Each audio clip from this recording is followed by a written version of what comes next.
When we think about recovery from substance use, it's easy to picture this long, lonely, uphill battle. But what if that picture is incomplete? What if it's really a journey of understanding, of change, and one that millions of people are on? Today, we're going to take a closer look at that very path.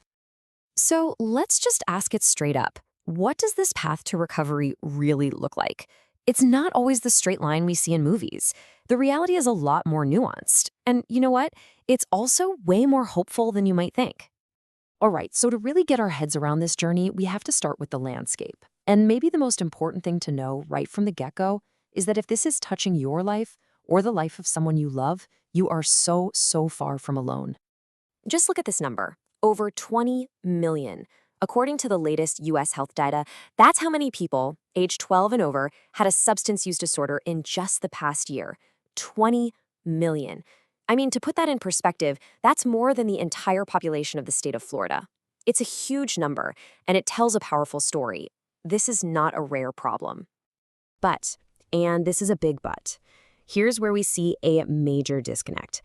Of those 20 million people we just talked about, only about 10.6% get any kind of specialized treatment. That is a massive gap, right? It shows just how many people are out there needing help, but for whatever reason, aren't getting it. So what do we even mean when we say a substance use problem? It's not really about counting drinks or a specific drug. It's all about the impact. A problem exists when that use starts causing real difficulty in any part of your life. We're talking physical health, mental well-being, your relationships, even legal trouble. The key isn't the substance itself, it's the consequences it brings.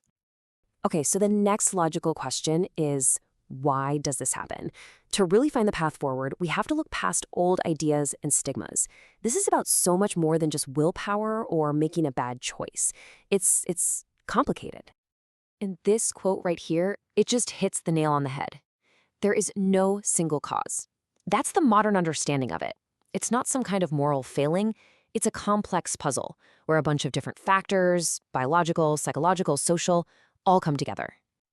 Now, let's get into a little bit of the brain science because it's fascinating. A huge piece of this puzzle is something called the mesolimbic dopamine pathway. That's a mouthful, I know. But just think of it as your brain's reward pathway. It's the system that says, hey, that was good, when you eat a delicious meal or laugh with friends. Well, what addictive substances do is they can basically hijack the system. They flood it, making the brain crave the substance more than those natural healthy rewards. That's a powerful biological force to be up against. So we can pretty much break down all these complex causes into three main buckets. First, you've got the biological stuff, your genetics, your unique brain chemistry.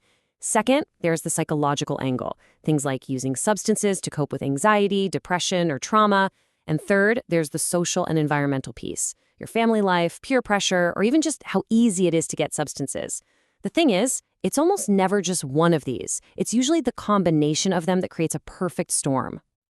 Okay, we've talked about the problem, the numbers, the causes. It can feel a little heavy, but now we're going to make a really important pivot. Let's shift to the best part of the story, hope. Let's talk about the real, tangible, and totally achievable paths to recovery. And this is the number that really matters, 22 million. Get this, that's how many adults in the US who used to have a substance use problem don't anymore. They're in recovery. This isn't just a nice idea. Recovery is a reality for millions and millions of people. It happens all the time. So how are they doing it? Well, what's so cool is that there's no single right way. A big study from Harvard found that people get there through all sorts of paths. You can see here about 45% used mutual support groups like AA. Others went through professional treatment, some used medications, and a whole bunch used a mix of different things. The message is loud and clear. Just like there's no one cause, there's no one cure. The path can be and really should be tailored to you.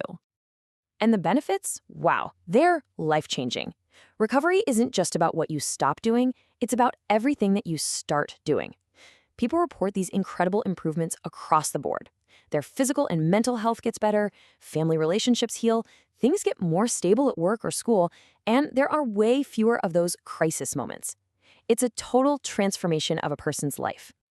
Okay, so we know recovery is possible, and we know there are lots of ways to get there. But how do you actually start navigating that journey? Let's look at a practical toolkit that's designed to help with exactly that. A lot of the information we're sharing today actually comes from this amazing recovery workbook. It's basically a hands-on guide, and its whole purpose isn't just to give you information, but to actually equip you with the specific skills you need to begin and, just as importantly, to stay on the path to recovery. It's all about turning that knowledge into real-world action. And this is how a tool like this actually works its magic. First, it helps you make all this information personal to your unique situation.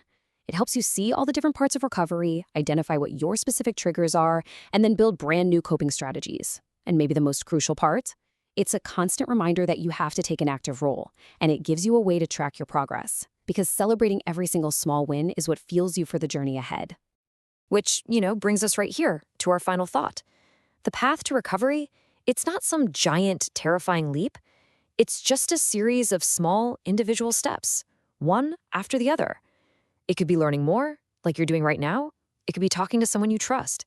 It could just be taking a quiet moment to be honest with yourself. So the only question left is, what's the first step you can take on your path today?